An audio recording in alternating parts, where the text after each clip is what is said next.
camera.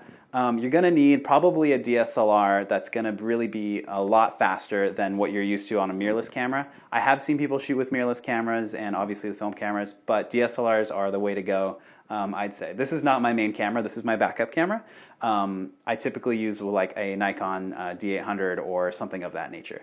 As you start to grow as a wedding photographer and you shoot bigger weddings, you may need 2 cameras. Typically, it depends on your lens package. So let's talk about lenses. It's nice to have a mid-range lens like a 24-70 so you can cover everything. And as you're starting out, that's a great lens to start with. I think Canon makes a great 24-70. Nikon obviously has a good 24-70. Those are the 2 I'm really going to be kind of touching on because those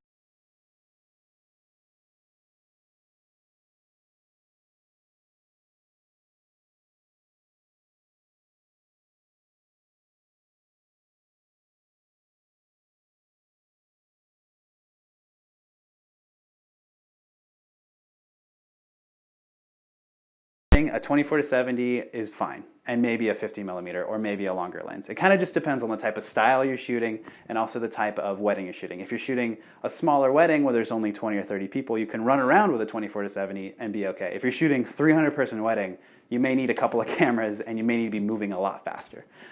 Something else you may need is media.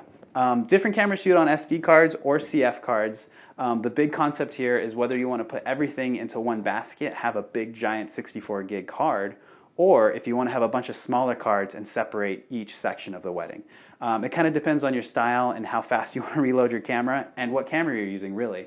The big thing is that you have to decide if you're going to have enough space to cover the entire wedding. If you're trigger happy, you may want bigger cards. If you're not trigger happy, you might be fine just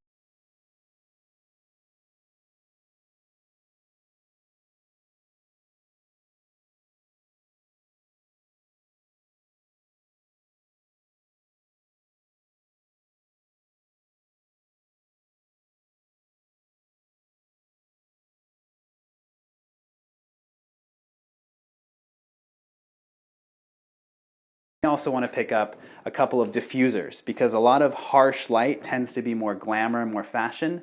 If you want softer light, you need something like this bounce card that goes on top of your flash or a Gary Fong light diffuser.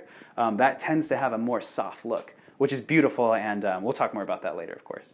The next thing you gotta know is if you're going to be shooting a lot and bigger weddings, I mentioned before, you may want to have 2 cameras. I tend to use a camera strap. This is a harness that'll hold 2 cameras on me so I can get to both at the same time. The big thing is one would have a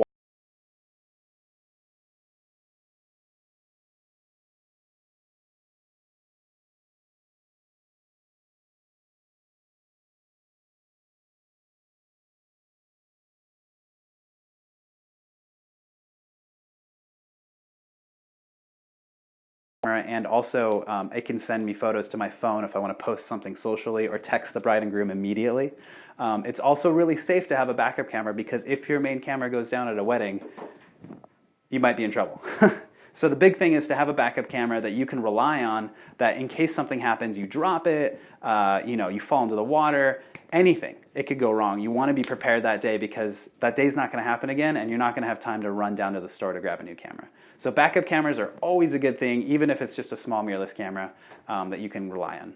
So depending on what type of photographer you are and how much equipment you have, you may want a bag or a backpack or a fanny pack or a belt or a vest. It just depends on how you move and what type of photographer you are.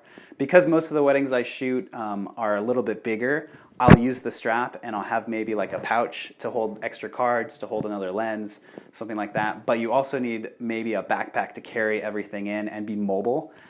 Depends on the type of wedding you shoot, where you're shooting. Some venues will let me store my equipment in the back in a bag. Other venues won't give me any space, so I'll tend to just carry a backpack while I'm shooting.